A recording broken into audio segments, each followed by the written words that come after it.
see how we holding up. Can never be too careful with this streaming stuff, cause you'll think you out here streaming, and then all of a sudden, there we go. Okay, so it looks like that's live. It looks like that's live. Okay, that's all I care about. All right, so.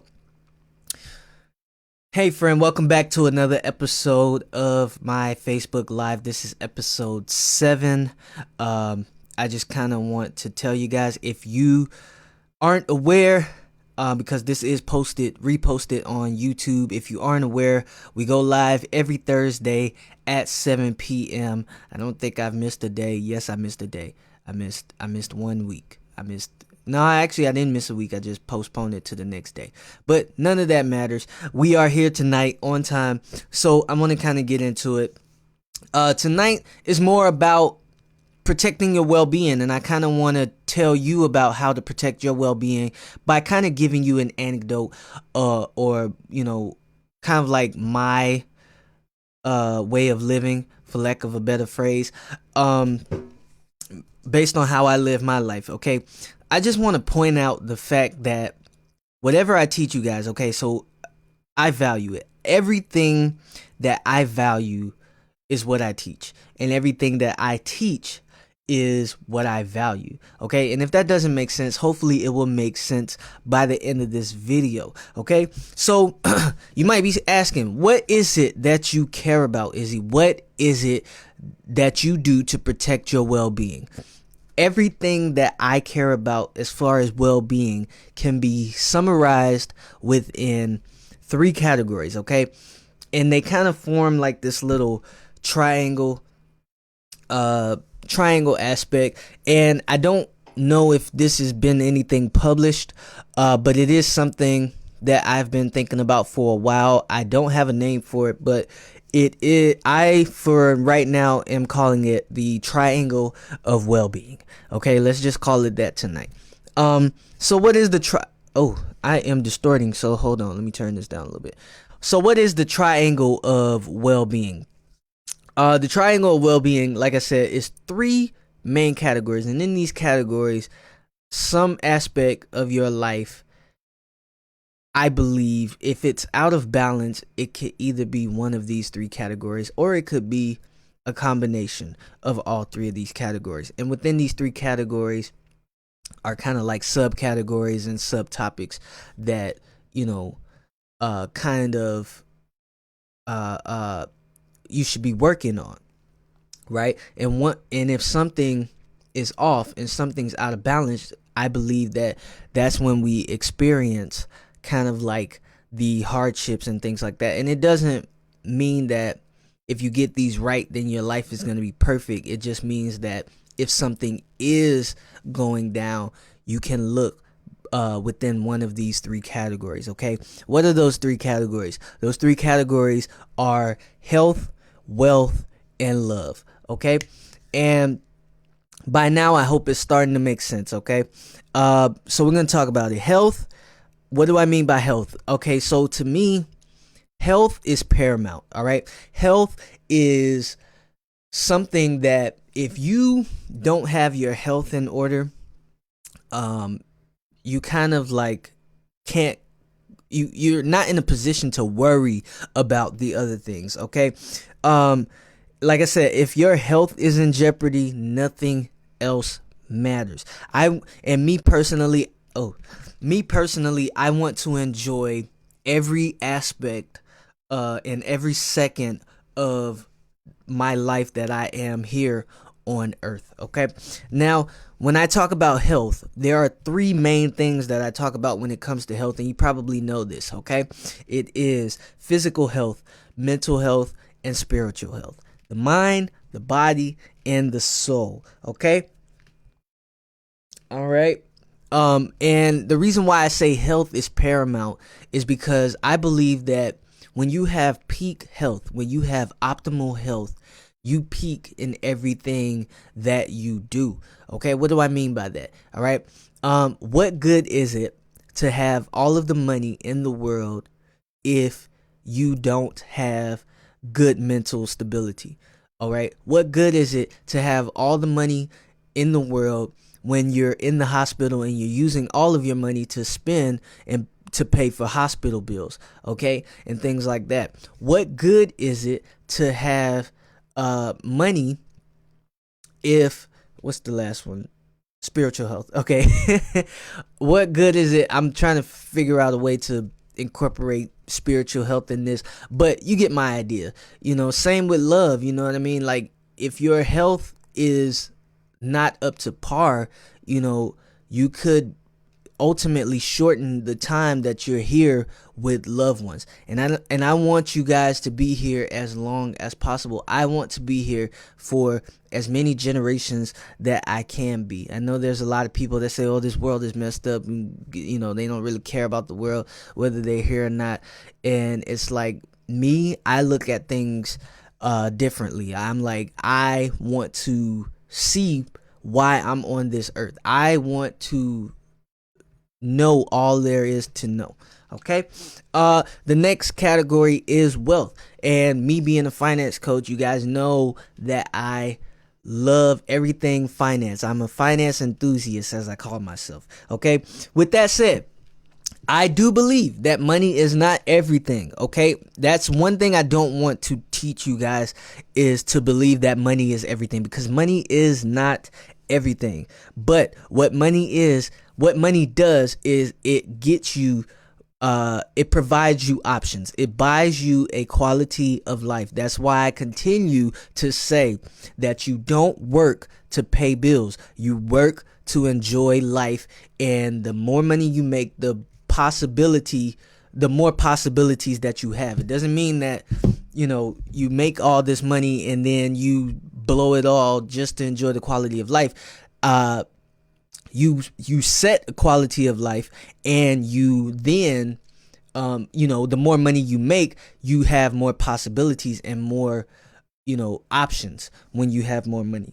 All right. So I am not ever encouraging you guys to love money, okay? Because the Bible says the love of money is the root of all evil. So I'm not encouraging you to love money, but I do want you to understand, and it is my agenda to rewrite the narrative that money is evil. Money is not evil. Money is simply a tool. Dave Ramsey says it best. Money is like a brick, okay? You can take this brick and chuck it at somebody. Now you done killed them. Or you can take this same brick or another pile of bricks, and you can build a hospital that will help many people. So you do with money, your money is based on your values, okay?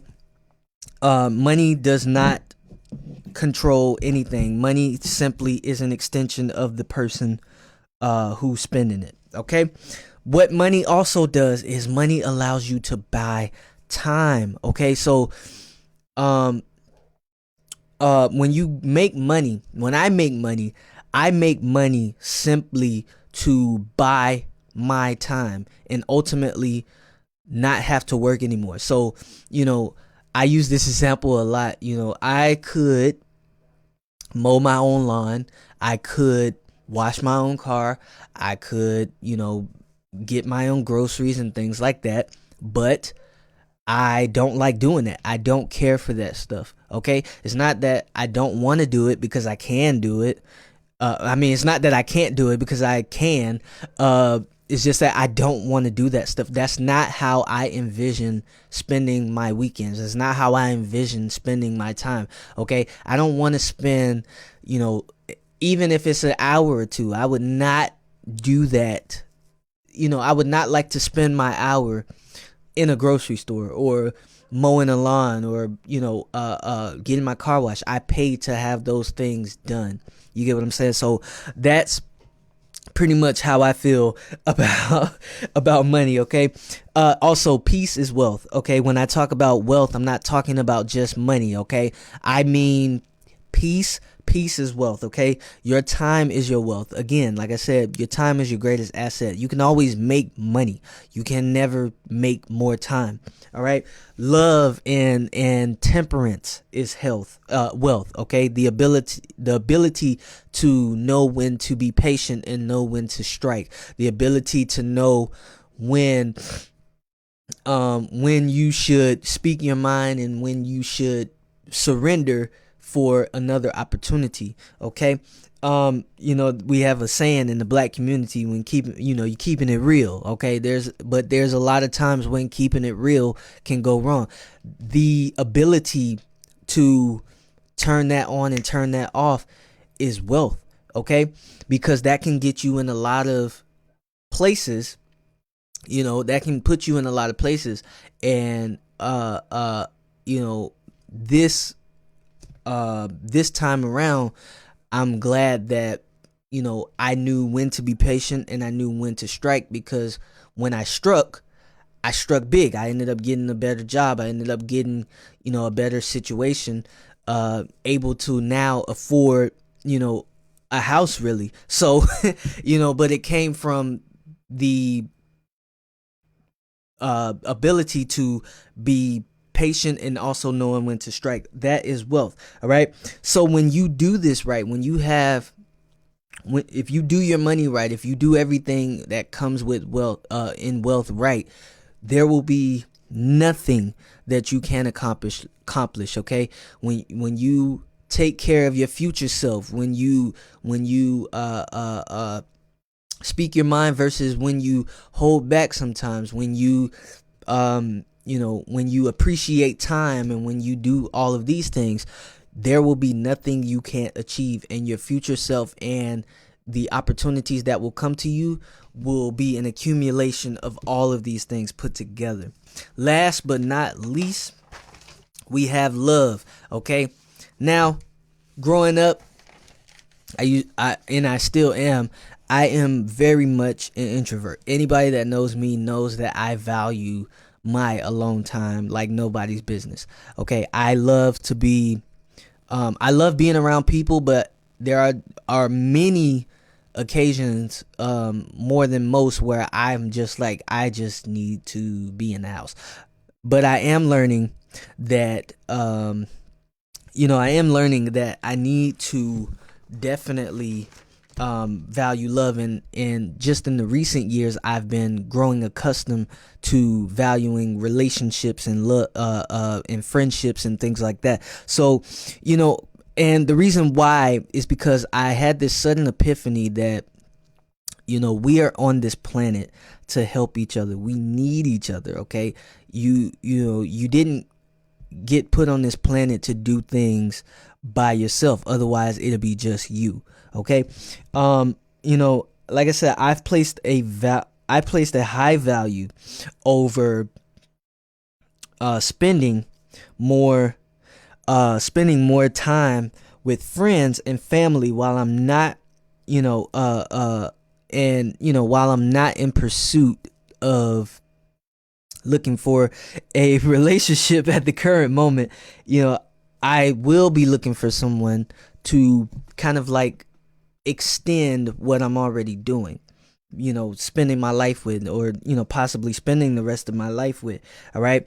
Now more than ever, I care about communicating my emotions, and conveying how I feel with the people that I care about. You know what I'm saying? Growing up, most people could label me as nonchalant, and they wouldn't be far from the truth. And there's also, maybe, I'm pretty sure there's a lot of people now that don't have any great things to say about me as well. But I had to learn to really convey my emotions, and I believe that is a very important part of your well-being. Okay. You know what I'm saying? So all of these things, when put together, really helped me prioritize what was truly important in life. Okay, according to me. All right. Now you could come up with your own understandings and how and views of how the world works and things like that. This is just like a guideline for me, and I'm only 25, so things will continue to change my perception of life. But so far, this has gotten me to where I am today because of my belief in this. And even when I didn't know, I just had a strong faith and a strong belief that there's more to life, especially if you go out looking for it and not settling for less. Okay, so getting to the end of this, like I said, this is called the triangle of well-being, or the well-being triangle, whatever you want to call it.